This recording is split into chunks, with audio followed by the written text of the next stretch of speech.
ఇక 5 సార్లు ఓంకారం జపం.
మనం సహస్రనామాన్ని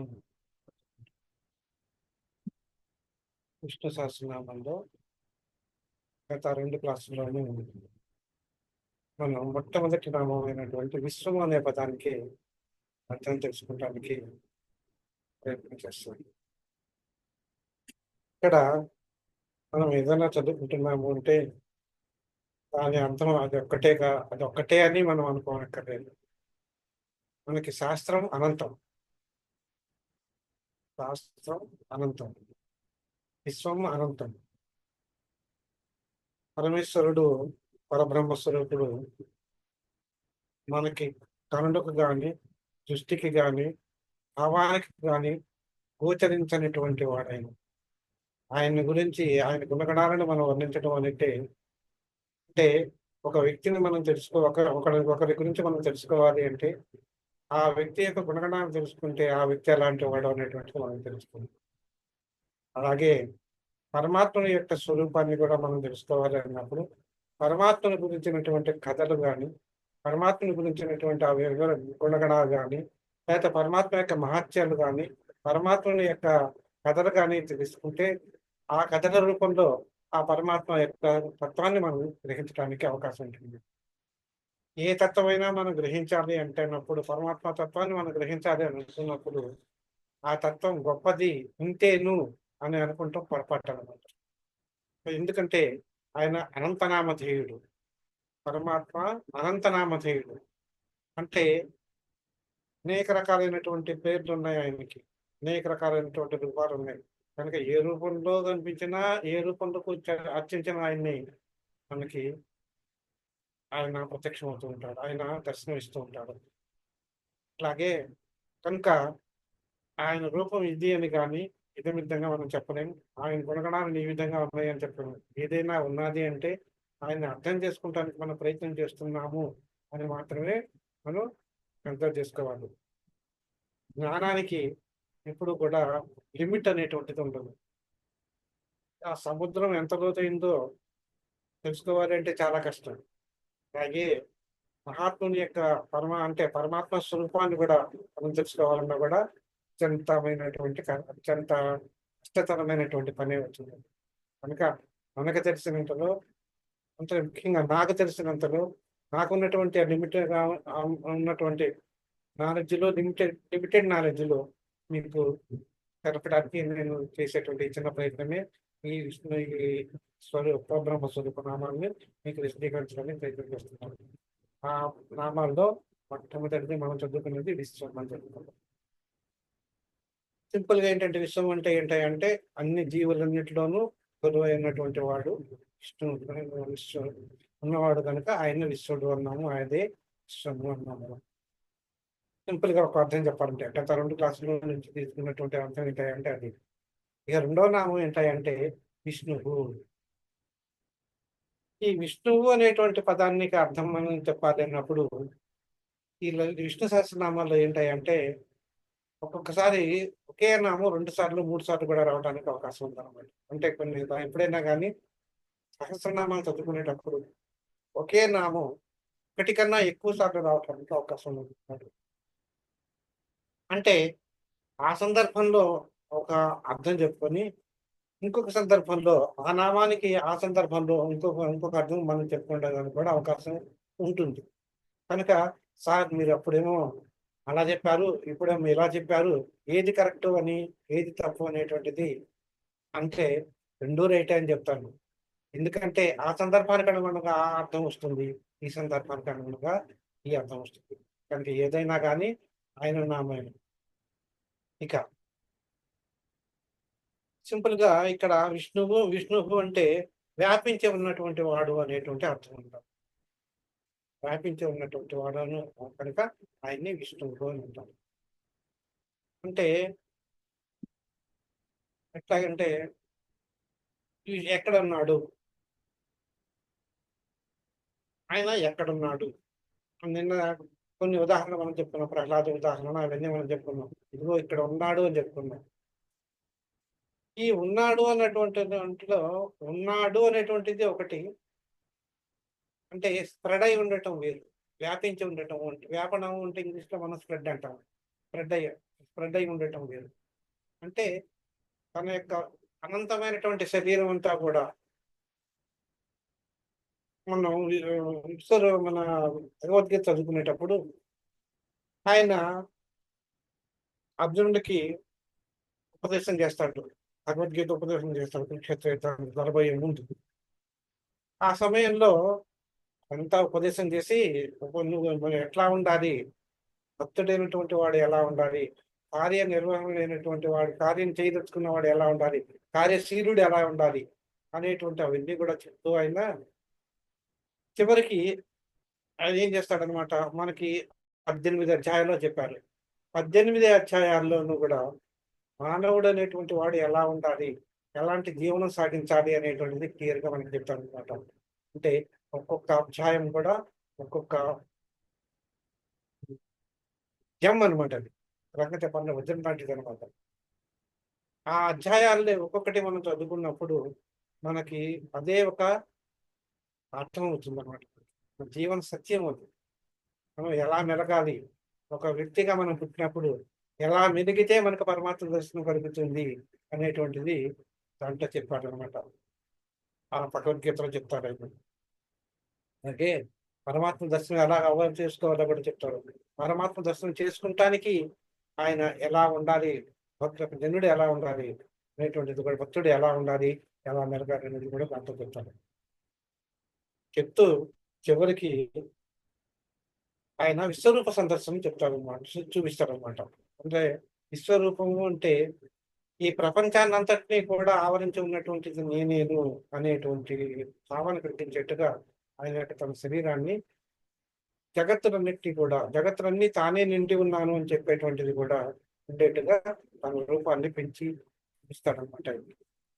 ఆ చూపించటంలో అంటే ఆయన 20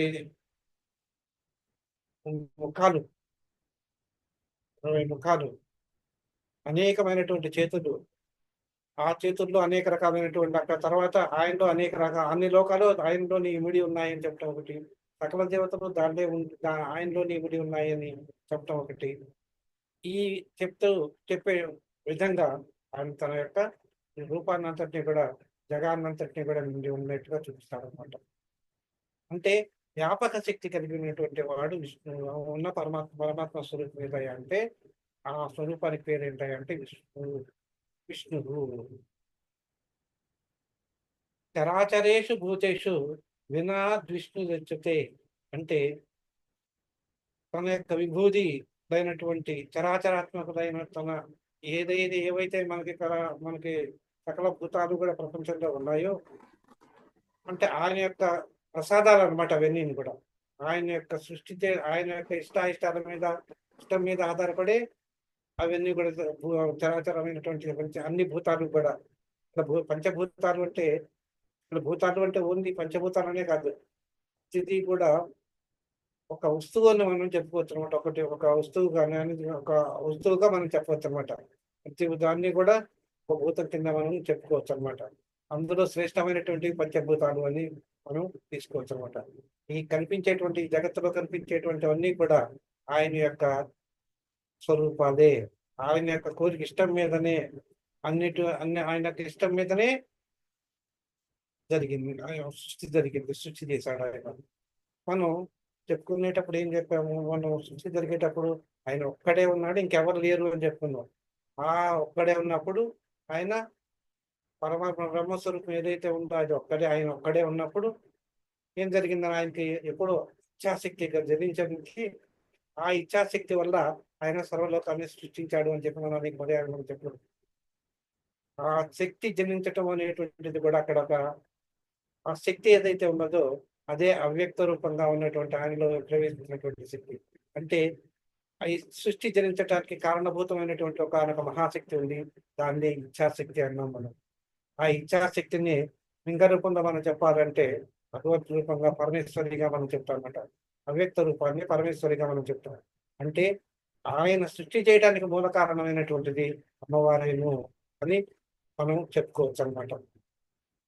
కనుక ఆ సృష్టి చేసింది ఎవరైతే ఉన్నారో, సృష్టి మళ్ళీ శక్తి మాత్రమే ఆయన, మళ్ళీ సృష్టి చేసేది ఆయనే. కనుక ఆ శక్తి ఆయన కలిపి సృష్టించినటువంటి అన్ని రకాలైనటువంటి భూతాలన్నీ కూడా, అన్ని భూతాలు కూడా అన్నిట్లోనూ తానే ఉంది, అన్నిట్లోనూ తానే వ్యాపించి ఉన్నటువంటి వాడు ఎవరైతే ఉన్నారో ఆయనే విష్ణు. విశతీతి విష్ణు అంటే స్థావర జంగమాత్మకమైనటువంటి ఈ మనకు కనిపించేటువంటి ప్రాణులన్నిట్లోనూ కూడా ఎవరైతే వ్యాపించి ఉన్నారో ఆయనే విష్ణువు.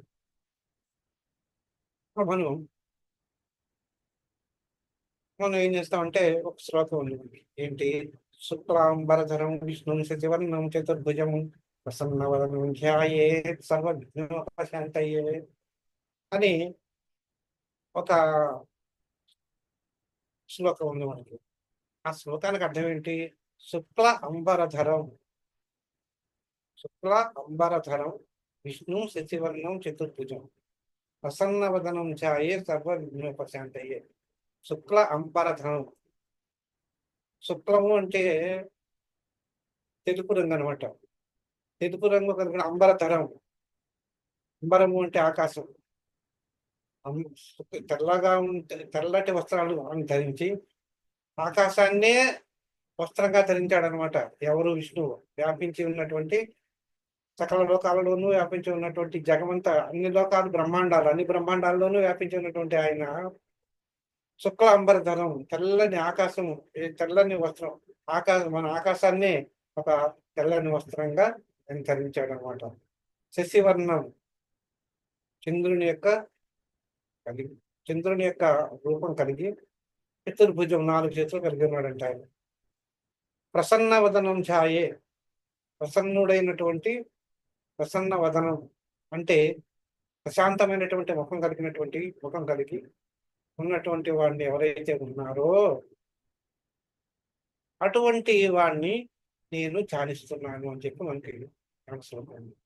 దీన్ని మనం జనరల్ గా దేనికి చెప్తామంటే, దీన్ని విఘ్నేశ్వరుని స్మరించడానికి అని చెప్తాం.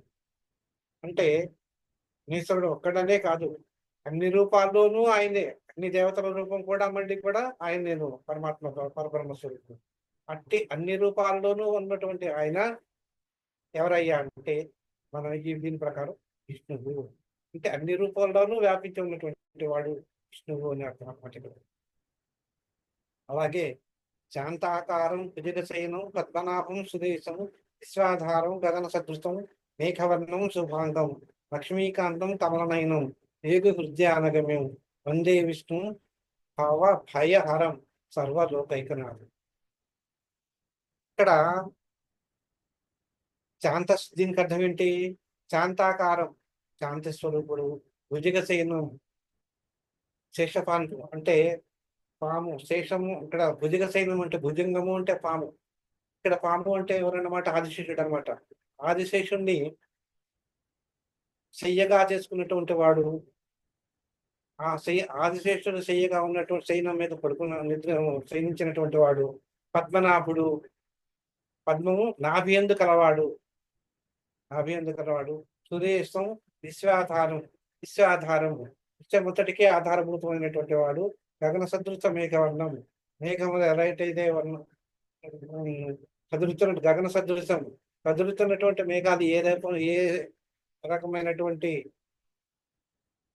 వర్ణం కలిగి ఉంటాయో, శుభాంగం, శుభమైనటువంటి అంగములు కలిగినటువంటి వాడు. లక్ష్మీకాంతం, లక్ష్మి అంటే ఐశ్వర్యప్రదాయమైనటువంటి అమ్మవారిని యొక్క అయినటువంటి వాడు ఆయన. కమలడైన, కమలములటువంటి కళ్ళు కలిగినటువంటి వాడు. యోగి హృదయాన గమ్యం, యోగులలో, యోగుల హృదయంలో కొలువై ఉన్నటువంటి వాడు. వందే విష్ణు, అటువంటి వాడు అయినటువంటి విష్ణువుని భవము, భవభయం, భవములు అంటే మనకి భవములు అంటే శరీరాలు అన్నమాట, ఇక్కడ దేహాలు. అంటే ఇక్కడ భావములు అంటే వాడు సర్వలోకైకనాథం, సర్వలోకాలకి ఆధారభూతమైనటువంటి వాడు అయినటువంటి విష్ణువుని నేను నమస్కరిస్తున్నాను అని చెప్పి మనకి ఈ శ్లోకానికి అర్థం. విష్ణుమూర్తిని స్మరించగానే మనం ఎప్పుడైనా కానీ విష్ణుమూర్తిని గుడిలో కనగానే మనకు వచ్చేటువంటి ఫస్ట్ శ్లోకం ఏంటంటే శాంతాకారం భుజగశయనం అని ఆయన్ని స్తోత్రపారాయణ చేస్తున్నాం. దానికి సింపుల్ గా అర్థం చెప్పాలంటే ఇది. కానీ ఇక్కడ మనకు ఒకటి విష్ణువు అనేటువంటి అర్థం ఉంది. ఇక్కడ విష్ణువు అంటే దీంట్లో మనకి వందే విష్ణు భవైహరం, విష్ణువు అంటే సర్వవ్యాపితమైనటువంటి వాడు అనేటువంటి అర్థం ఉంటుంది. అంటే విశ్వము అంటే విశ్వమంతా ఆవరించి ఉన్నటువంటి వాడు. విశ్వము అంటే సకలమైనటువంటి సరాసర జీవులన్నిటిలోనూ వ్యాపించి ఉన్నటువంటి వాడు. ఇక్కడ విష్ణువు అంటే స్థావర జంగమాత్మకమైనటువంటి జగమంతా కూడా ఆవరించి ఉన్నటువంటి వాడు, వ్యాపించి ఉన్నటువంటి వాడు అయినటువంటి వాడు విష్ణువు అని ఇక్కడ అర్థం. అంటే ఇక్కడ ఏంటంటే దాదాపు విష్ణువు, విశ్వము ఈ రెండు పదాలు కూడా దాదాపు ఒకే అర్థంలో ఉంటాయి. కానీ దానిలో ఉండేటువంటి ఒక సూక్ష్మాన్ని మనం గ్రహించగలిగితే, కదలకుండా మనకి ఎక్కడైతే అన్నిట్లోనూ జగము అంటే అన్ని వస్తువులు ఒక రూమ్ లో మనం పెట్టామనుకోండి, వస్తువుని ఎక్కడికక్కడ అమర్చటం వేరు. ఇక్కడ పుస్తకాలు ఉన్నాయి, అక్కడేమో ఇంకొక వస్తువు బీరువా ఉంది, అక్కడేమో ఇంకొక వస్తువు ఉంది, ఇక్కడ ఇంకొక వస్తువు ఉంది. ఇలా వస్తువులంటే కూడి ఉన్నటువంటిది గది. కానీ వాటన్నిటిలో కూడా వాటిల్లో మన ఒక డెస్క్ ఉంది. ఆ డెస్క్ మీదలో ఏం పెట్టాలి, ఏమేమి ఉన్నటువంటివి, ఏమేమి పెడితే అక్కడికి మనకు ఉపయోగపడుతుంది, అవన్నీ కూడా అమర్చినటువంటిది ఏదైతే ఉంటుందో దాన్ని మనం వ్యాపితమైనటువంటిది అని చెప్పుకోవచ్చు అనమాట. ఇదే గది మాత్రం ఇదే ఒకటే, కానీ వస్తువులు కూడా అవే. కానీ అది మనకు అనుకూలంగా మనకి ఏది కావాలంటే అది అందేట్టుగా మనం పెట్టుకుని దాన్ని ఎక్కడ సర్దుకుంటాము, కరెక్ట్ సర్దుకుంటాం. ఆ సర్దుకునేటువంటిది ఏదైతే ఉన్నదో అలాగే ఎట్లాగా సర్దుకుంటామో దాన్నే మనం వ్యాపితము అంటాం. మనం ఇక్కడ ఒక రకంగా కొంచెం మంచి పదంలో చెప్పాలంటే. అలాగే ఇక్కడ విష్ణువు అంటే అన్నిలోనూ వ్యాపించి ఉన్నటువంటి వాడు.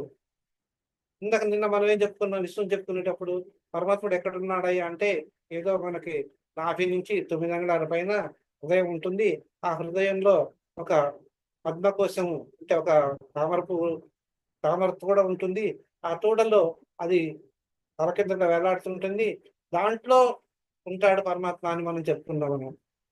ఆ పరమాత్మ దాంట్లో ఉన్నాడని చెప్పుకున్నాం, కానీ దాన్ని చలనం కలిగించేటువంటి వాడు ఆయన, దానికి మన శరీరంలో ఉండేటువంటి వాయువులన్నిటికంటే ప్రాణశక్తిని కలిగించి చైతన్యాన్ని ఇచ్చేటువంటి వాడు ఆ పరమాత్మే. అంటే ఆ పరమాత్మ కూడా మనలో ఉండేటువంటి ఈ ప్రాణవాయువులు కానీ, వాయువులన్నీ దశవాయువులు కానీ, మిగతావన్నీ కూడా వాటికి చైతన్యాన్ని కలిగించి మనలో ఉండేటువంటి మనకి మనం నడిచేట్టు, మనం మాట్లాడగలిగేట్టు, మనం చరించేట్టు చేయగలిగినటువంటి వాడు రూపమే వ్యాపితమైనటువంటి రూపం అవుతుందా ఇది. దాన్ని విష్ణువు అని మనం అనుకోవచ్చు అనమాట.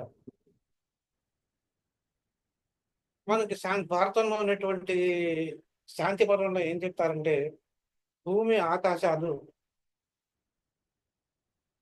భూమి ఆకాశములు, భూమి అభ్యంతరాళాలు, భూమి అంతరిక్షాలు, ఇవన్నీ కూడా ఆవరించి ఉండటం చేత, వాటన్నిటిలోనూ కూడా నేను ఆవరించి ఉండటం చేత నేను విష్ణువు అనబడుతున్నాను అని చెప్పి మహాభారతంలో చెప్తారు. ఇక్కడ మహానారాయణ ఉపనిషత్తులోను ఒక మహావిష్ణువు యొక్క వ్యాపికత్వాన్ని గురించి ఒక చిన్న వర్డ్ ఉంటుంది, ఒక చిన్న ఉంటుందన్నమాట. మహాపనిషత్తులు అంటే పరమతత్వము అనేటువంటి తెలుసుకోవాలన్న కోరిక ఏదైతే ఉంటుందో, అసలు పరతత్వం అంటే ఏంటి అనేటువంటి తెలుసుకోవాలని చెప్పి బ్రహ్మదేవుడు 1000 సంవత్సరాలు తపస్సు చేశాడట. అది చేస్తే అప్పుడు ఏం చేశాడనమాట, మహావిష్ణువు ఆయనకి ప్రత్యక్షం అయ్యాడు. అప్పుడు ఆ పరమతత్వాన్ని తెలుసుకోవడానికి, మహాదేవ, పరమాత్మ యొక్క తత్వాన్ని నేను తెలుసుకోవాలనుకుంటున్నాను, నీకన్నా నాకు చెప్పేటువంటి వాళ్ళు ఎవరు లేరు, నాకు తెలిసిన వాళ్ళు ఎవరు లేరు, కనుక నీవే అంతటి సమర్థుడివి, నువ్వే సర్వశక్తివంతుడివి, నువ్వే సర్వాధారుడవు, నీవే సర్వేశ్వరుడవు, నీకన్నా సూక్ష్మాతి సూక్ష్మమైనటువంటి అణువుల్లో కూడా ఉండి నీవే అన్నీ కూడా ప్రాణులన్నింటినీ కూడా నడిపించేటువంటి శక్తి కలిగినటువంటి వాడు, అన్నిటికీ కారణభూతమైనటువంటి వాడు నువ్వేను, నీవే బ్రహ్మవు, నీవే విష్ణువు, నువ్వే సర్వదేవతా స్వరూపుడు అని ఈ విధంగా, కనుక నీకన్నా గొప్పవాడు ఎవరు లేరు, నీవే సర్వవ్యాపకుడు నీవేను అని చెప్పి బ్రహ్మదేవుడు మహావిష్ణువుని చూస్తారట. దీన్ని బట్టి మనకేం తెలుస్తుంది అనమాట, ఆ బ్రహ్మ కూడా బ్రహ్మాది దేవతలకు కూడా తెలియనటువంటి వాడు, దేవతలకు కూడా బ్రహ్మాది దేవతల చేత తెలియబడినటువంటి వాడు శ్రీ మహావిష్ణువు. అదే వ్యాపకత్వ స్వరూపం కలిగినటువంటి వాడు శ్రీమన్ మహావిష్ణువు అని చెప్పి చెప్పబడింది అనమాట. అలాగే ఆత్మబోధాపనిషత్తు అనేటువంటిది ఉంటుంటుంది. దాంట్లో ఓంకార స్వరూపుడు నీవే స్వామి, నువ్వు అకార ఉకారాలతో కూడినటువంటి ప్రణవ స్వరూపాన్ని నువ్వే స్వామి, నీకన్నా గొప్పవాళ్ళు ఎవరు లేరు, సంసార బంధాన్ని నిర్మించేటువంటి వాడు నువ్వేను అని చెప్పి ఓం నమో నారాయణాయ అనేటువంటి ఒక నామం కనుక మనం జపించినట్టయితే జనులందరూ కూడా వైకుంఠాన్ని పొందుతారు, వైకుంఠ వాసం లభిస్తుంది వాళ్ళకి అని చెప్పి ఆత్మబోధాపనిషత్తులు చెప్తారట. కనుక దీన్ని బట్టి మనకు అర్థమవుతుంది ఏంటంటే, శ్రీమన్ మహావిష్ణువు కన్నా అంతటా వ్యాపించి ఉన్నటువంటి వాడు శ్రీ మహావిష్ణువు అని తెలుసుకుంటున్నమాట. కనుక శ్రీ మహావిష్ణువుని కనుక మనం ధ్యానించినట్టయితే ఆయన యొక్క కృప వల్ల కానీ, ఆయన యొక్క దయ వల్ల కానీ మనము సంసార బంధాల నుంచి, ఇక్కడ సంసారము అంటే ఓన్లీ కుటుంబము అనేటువంటిది అర్థం కాదు. సంసారము అంటే ఈ ప్రపంచము అని కూడా ఇంకొక అర్థం ఉంటుంది అనమాట. అంటే ఐహిక సంబంధమైనటువంటి కోరికల నుంచి దూరంగా మమ్మల్ని తీసుకుని వెళ్ళి మంచి మార్గాన్ని మాకు చూపించి మంచి మార్గాన్ని చూపించగలిగినటువంటి వాడు నీవే మహాప్రభు అని చెప్పి వివరిస్తారనమాట దేవతలందరూ కూడా. ఈ రకంగా మనకి శ్రీమన్నారాయణుడు స్థావర జంగమాత్మకమైనటువంటి ఈ అన్ని భూతాల్లోనూ, అన్ని బ్రహ్మాండాల్లోనూ, అన్ని జగత్తుల్లోనూ వ్యాపించి ఉన్నటువంటి వాడు శ్రీ మహావిష్ణువే ఉన్నటువంటి వాడు ఎవరయ్యా అంటే ఆయన శ్రీ మహావిష్ణువే అని మనకి తెలియబడుతుంది అనమాట. అలాగే ఈ విష్ణు పురాణం మనకేం చెప్తుందంటే సకల ప్రపంచంలోనూ ఆ పరమాత్మ శక్తి ప్రతిష్ట ఉన్న కారణం చేత విత్తనేటువంటి ధాతువు నుంచి బట్టి ఆయన విష్ణువు అని చెప్పబడుతున్నాడు అని చెప్పి విష్ణు సహస్రనామంలో మనం చెప్తారన్నమాట. ఈ విధంగా అనేక రకాలైనటువంటి అన్ని పురాణాలు కానీ అన్ని శాస్త్రాల్లోనూ కూడా విష్ణు యొక్క వ్యాపకత్వాన్ని గురించి చెప్పి అంతా కూడా వ్యాపించి ఉన్నటువంటి వాడు విష్ణుమూర్తి అని చెప్పి మనకి చెప్తారనమాట. కనుక అన్నిట్లోనూ దాగి ఉన్నటువంటి వాడు మనకి ఎక్కువగా ఏంటి అంటే ఈ విశ్వరూపము అనేటువంటిది మనకి ఎక్కువగా విష్ణుమూర్తికి సంబంధించినగా మనకి ఎక్కువ చెప్తారు. కానీ మిగతా వాళ్ళల్లో విష్ణుమూర్తి విశ్వరూపాన్ని చూపించినట్టుగా మనకి చెప్పరన్నమాట.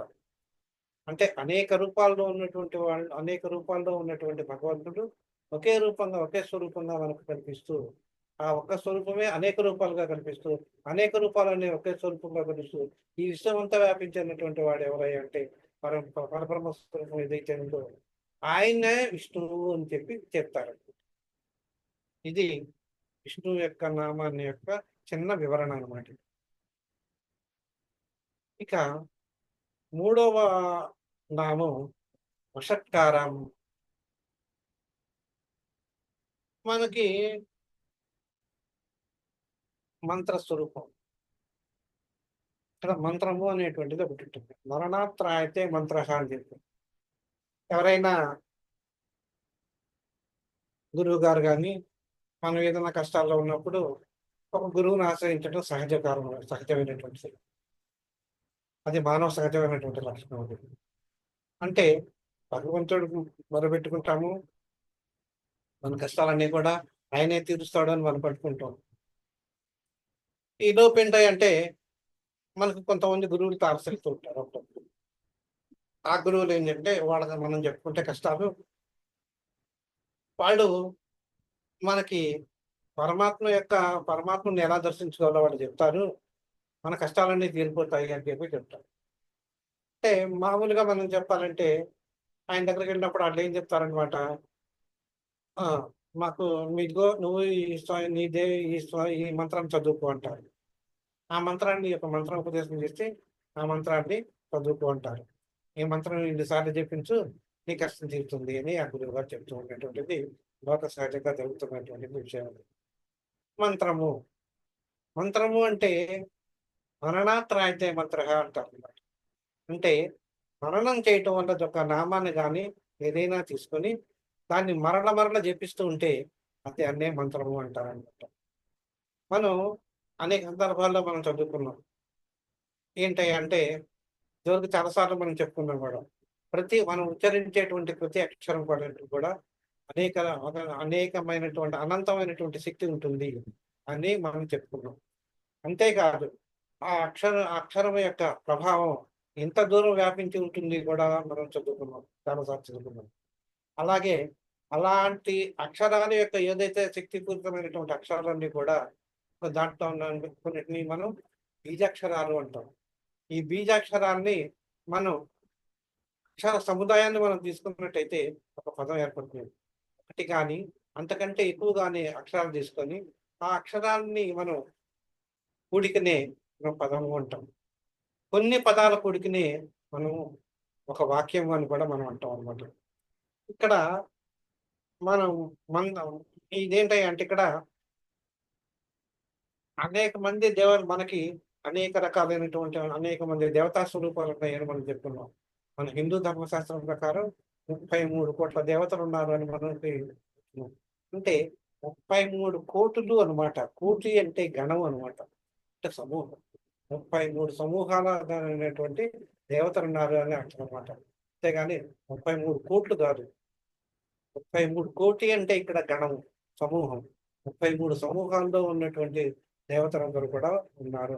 అంటే సమూహంగా ఎందుకుంటారంటే వాళ్ళ యొక్క వాళ్ళు నిర్వర్తించే విధులను బట్టి ఆ సమూహంలో ఒక గణంగా కూటమిగా ఏర్పడతారనమాట.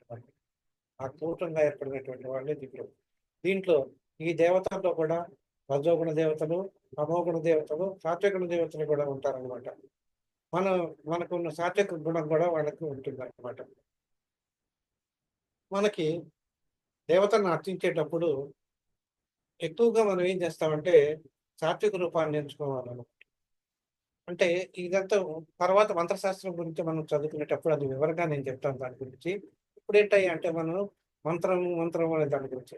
ఆ మంత్రం మనం చెప్పుకునేటప్పుడు గురువు మంత్రాన్ని ఉపదేశించినప్పుడు ఒక్కొక్కసారి చివరిలో ఏంటంట నమః అని వస్తుంది. సారీ. ఒక్కొక్కసారి ఏమో మనం మనం ఏదైనా టెంపుల్‌కి వెళ్ళినప్పుడు కూడా మనం వింటే వాళ్ళు చదువుకున్నప్పుడు నమః అని చదువుతారు చివరికి. ముందరేమో ఓం అని చదువుతారు. తర్వాత కొద్దిగా ఒక నామం చదువుతారు.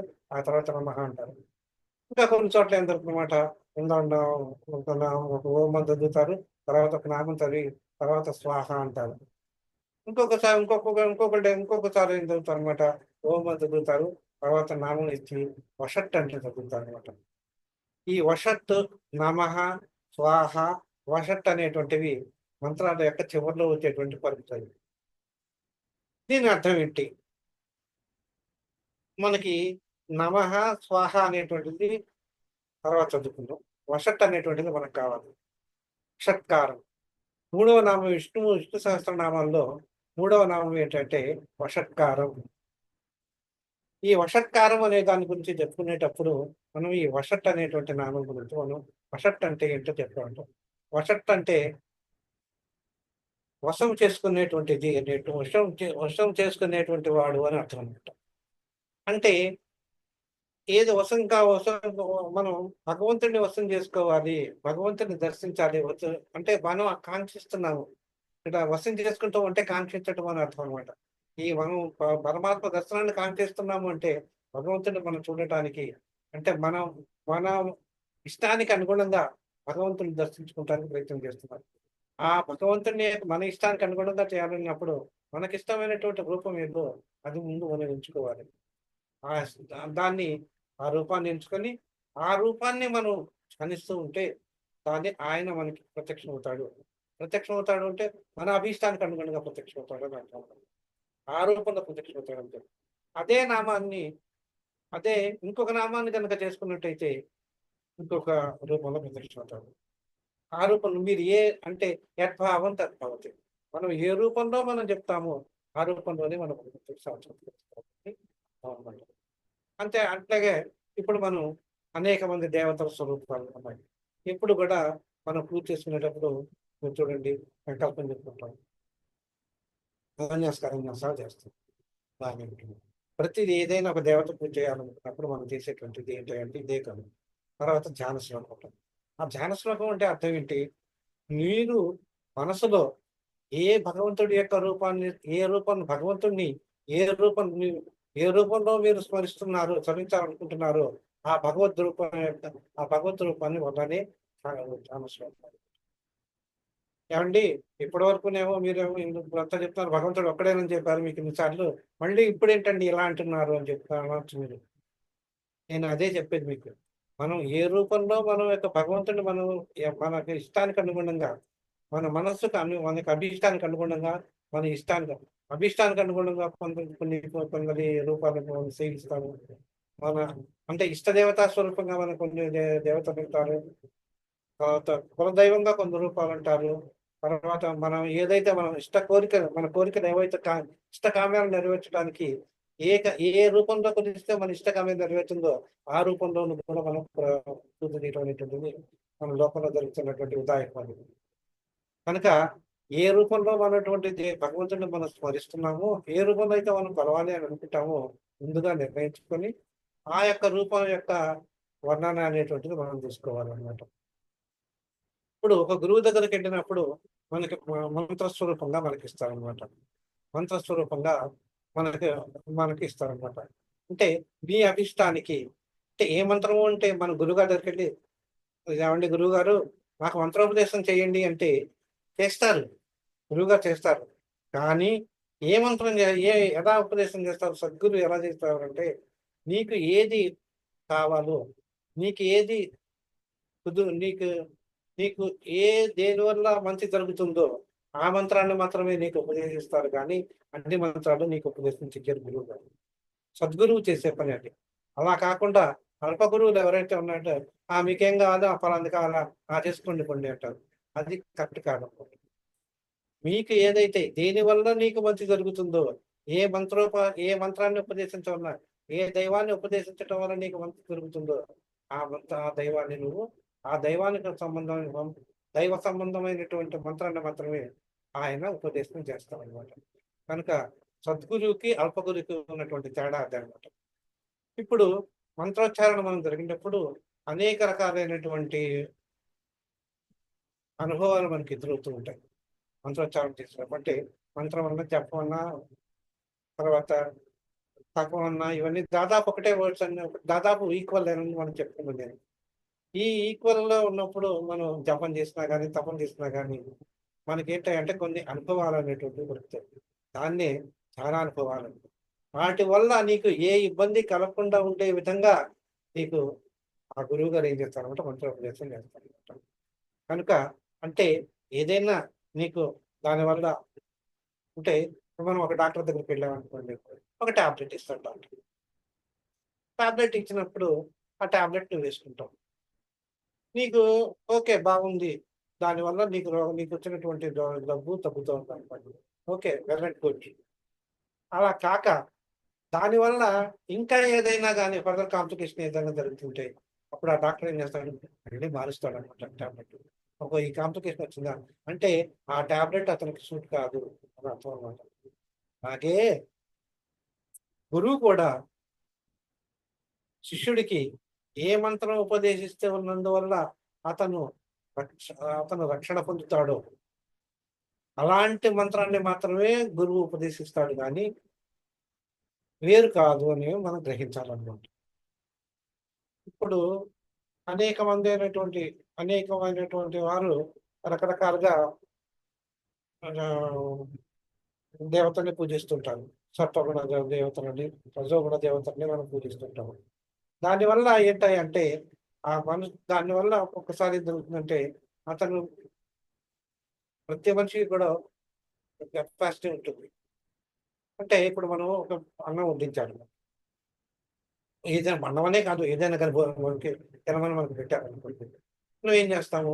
ఒక్కొక్క మనిషి తనకి ఎంత కావాలో అంత మాత్రమే తినగలడు కానీ అంతకు మించి తినలేడు.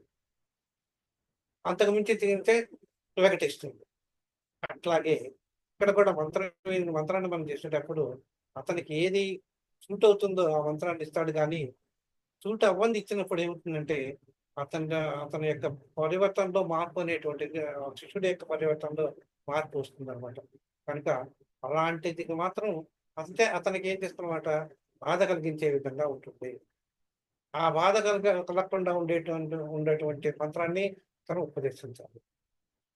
ఇలాంటి ఉపదేశించేటువంటి మంత్రాల్లోనే అది చూసి గురువు గారు మనకి ఆ శిష్యుడికి ఉపదేశం చేస్తారు. ఇతను సత్వగుణ ప్రధానుడా కనుక ఎప్పుడు కూడా మనం సత్వగుణ ప్రధానమై ఉండాలి అని చెప్పి మన శాస్త్రంలో ఒక మంత్రము మనకి విద్య పొందాలి అన్నప్పుడు కొన్ని రకాలైనటువంటి రూల్స్ అండ్ రెగ్యులేషన్స్ మనం పాటించవలసి ఉంటుంది అనమాట. ఆ పాటించటంలో దాంట్లో ఏంటంటే సత్వగుణ ప్రధానులుగా ఉండమని చెప్పి గురువు గారు ముఖ్యంగా మనకు చెప్తుంటారు.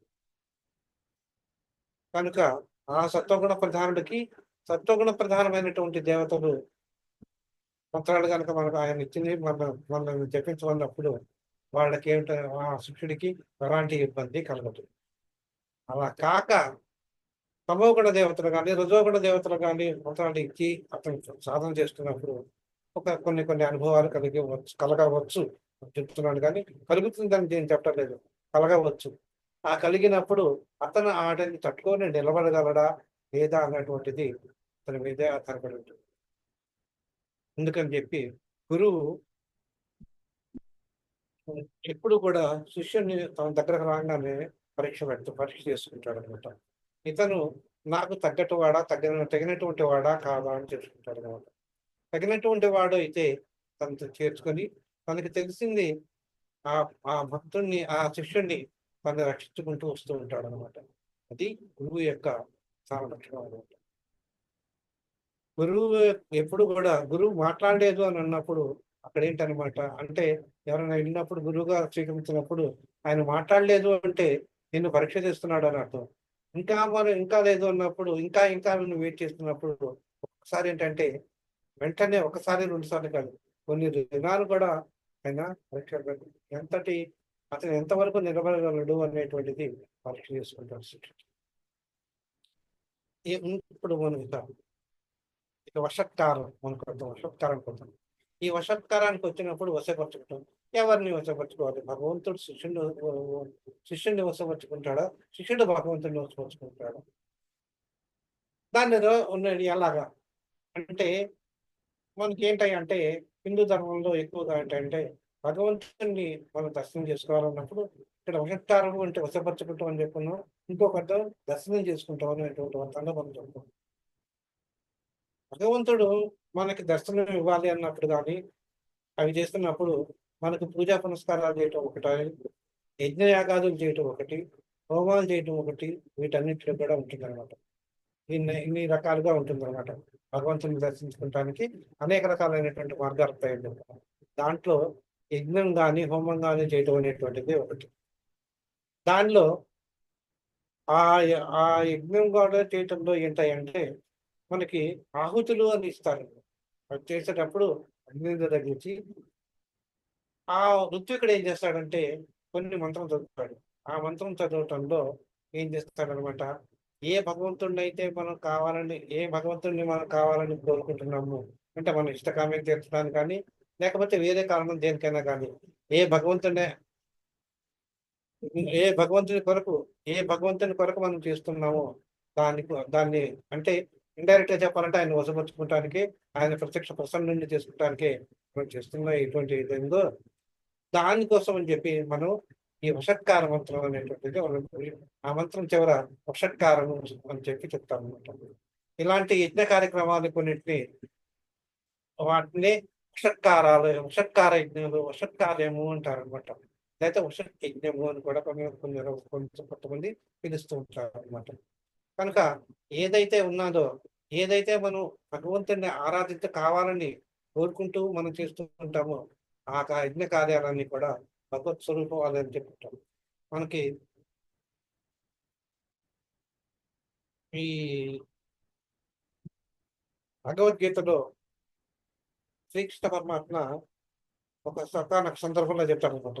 యజ్ఞాన్ని నేనేను, యజ్ఞకర్తను నేనేను, యజ్ఞ భర్తను నేనేను, యజ్ఞ స్వరూపాన్ని నేనేను అని చెప్పి అక్కడ భగవత్ స్వరూపంగా శ్రీకృష్ణ పరమాత్మ చెప్తాడు.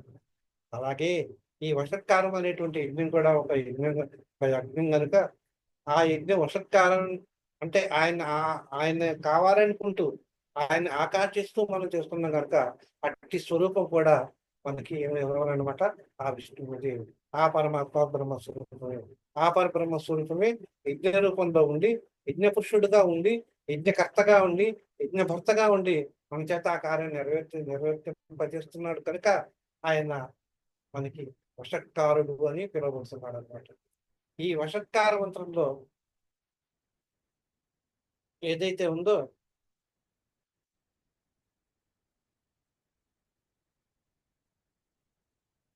ఈ వషట్కార మంత్రం ఈ వషట్కార మంత్రంలో మనకుంటే అంటే యజ్ఞంలో ఉండేటువంటి ఏ కార్యం ఏదైతే ఉందో యజ్ఞ కార్యం ఏదైతే ఉందో ఆ యజ్ఞ కార్యం కానీ హోమ కార్యం అయితే ఏదైతే ఉందో ఆ కార్యం అంతా కూడా నిర్వర్తింపజేసేటువంటి వాడు విష్ణుమూర్తి పరబ్రహ్మ స్వరూపుడే. అందుకని చెప్పి ఆయన్ని వషట్కారుడు అంటాం అన్నమాట. కనుక ఈ వషట్కారుడు అనే పదానికి మనం తీసుకున్నప్పుడు ఆయనకి అంటే ప్రభువు విష్ణువే అంటే ఆయన దానికి ఆ యజ్ఞ కార్యక్రమాన్ని అంతటికీ కూడా ప్రభువు ఆయనే, పాలకుడు ఆయనే అన్నప్పుడు ఏం చెప్తాం మనం?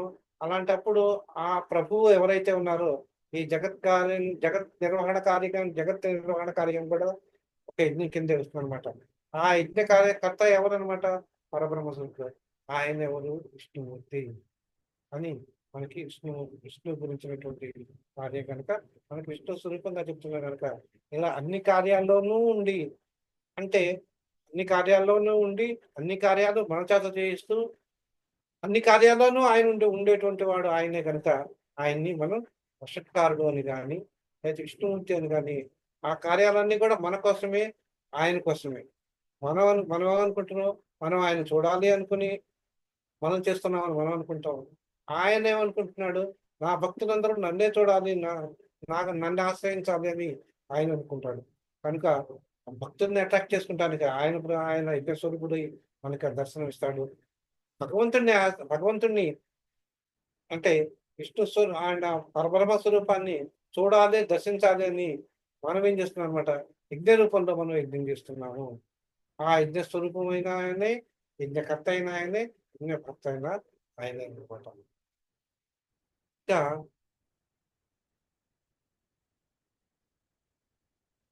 ఇప్పుడు ఈ జగత్తులో పరమేశ్వరుడు ఒక్కడే అన్నా కరెక్టే కదా మనం చెప్పుకునేది. ఆయన ఒక్కడు. ఇంకా ఆయనకు సమానమైనటువంటి అన్నవాళ్ళు ఎవరు లేరు అని కూడా మనం ఎన్నోసార్లు మనం చెప్పుకున్నాం. ఇక్కడ ఎప్పుడైతే అన్నిట్లోనూ ఉన్నాడు, ఈ ఆయన చేతే సృష్టించబడ్డాడు అన్నప్పుడు ఇవన్నీ కూడా చరాచరమైనటువంటి జీవరాశులన్నీ కూడా, ఈ చరాచరాలన్నీ కూడా దాన్ని నుండి నడిపించేటువంటి వాడు ఎవరయ్యా అంటే ఆయనే పరబ్రహ్మ స్వరూపమే ఉంటుంది. అంటే అవన్నీ కూడా ఈయన ఆధీనంలోనే ఉంటాడు. సపోజ్ ఒక రాజుగారు ఉన్నారు. ఒక రాజుగారు ఉన్నప్పుడు ఆ రాజ్యంలో బోర్డంత మంది ప్రజలు ఉంటారు, చాలా మంది ప్రజలు ఉంటారు. అంటే ప్రజలు ఉన్నా కానీ దానికి ఒక పేరు పెట్టుకుంటాము. ఏదో ఒక కోసల రాజ్యం అన్నాం అనుకోండి. కోసల రాజ్యం అనే పేరుకు మాత్రమే ఉంటుంది కానీ దానిలో ఉన్నటువంటి ప్రజలందరూ కూడా ఆ రాజు యొక్క అధీనంలోనే ఉంటారు. ఆ రాజు ఆ రాజ్యానికి, కోసల రాజ్యానికి అధిపతి అంటారు. వీళ్ళందరూ కూడికనే మన రాజ్యము అంటున్నాం మనం. ఈ ప్రజలందరి యొక్క కూడికనే మనం రాజ్యం అంటున్నాం. ఆయనకి ఒక అధిపతి ఉంటాడు, ఆయనే మన రాజు అంటున్నాం. అలాగే ఇక్కడ కూడా వీళ్ళందరూ ఎంత ఉన్నాయి, వీళ్ళందరూ చేరి రాజుగారిని ఎంచుకున్నారు. ఆయన రాజ్యాన్ని ఆయనే, ఆయన అధీనంలోనే భక్తులు ఉంటారు. రాజుగారు చెప్పింది వీళ్ళు వినాలి. రాజులు ఈయనకేం కావాలో, ప్రజలకి ఏం కావాలో ఆ రాజు చూసుకోవాలి. ఇలా ఇద్దరి మధ్య అవినాభావ సంబంధం అనేటువంటిది ఉంటుందన్నమాట.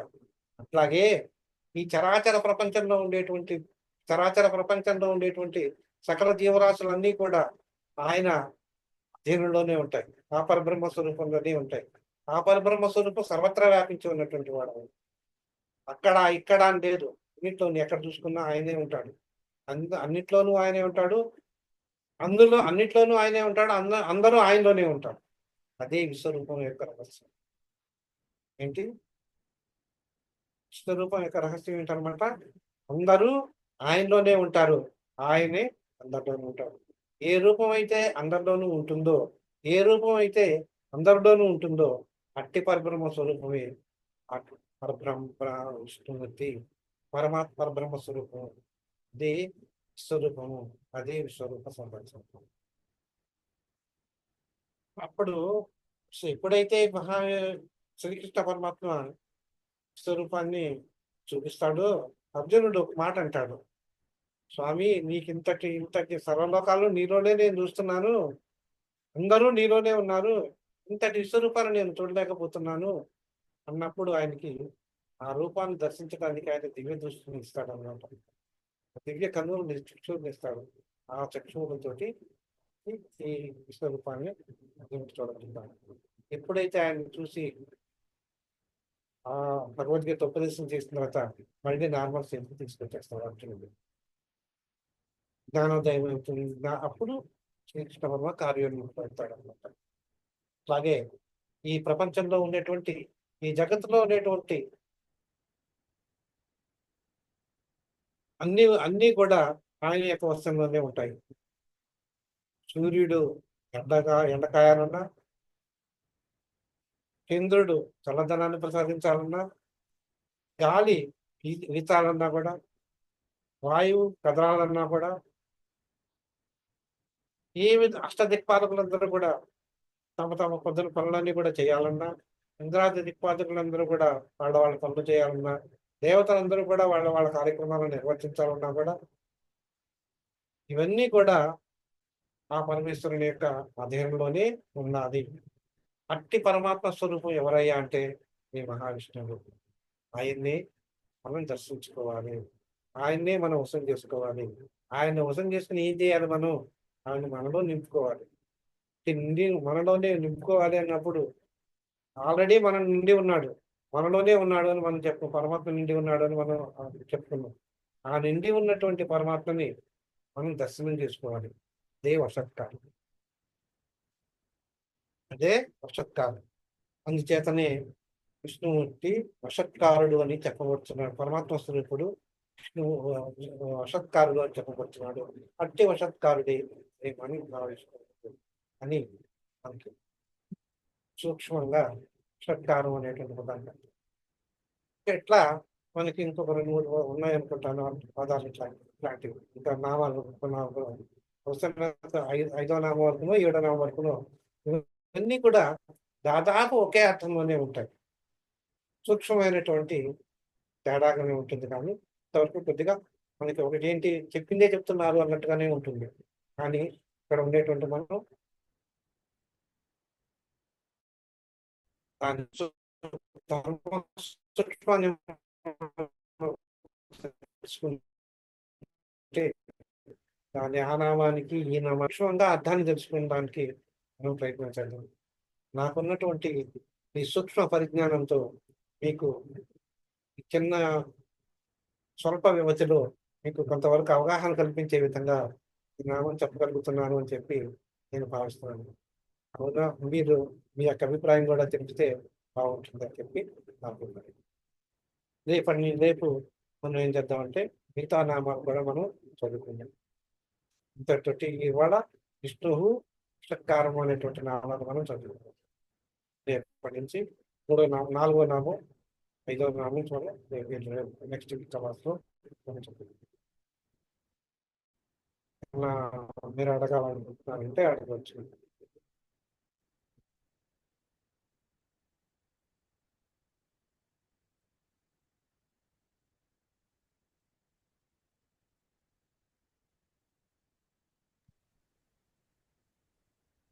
ఏం లేదండి.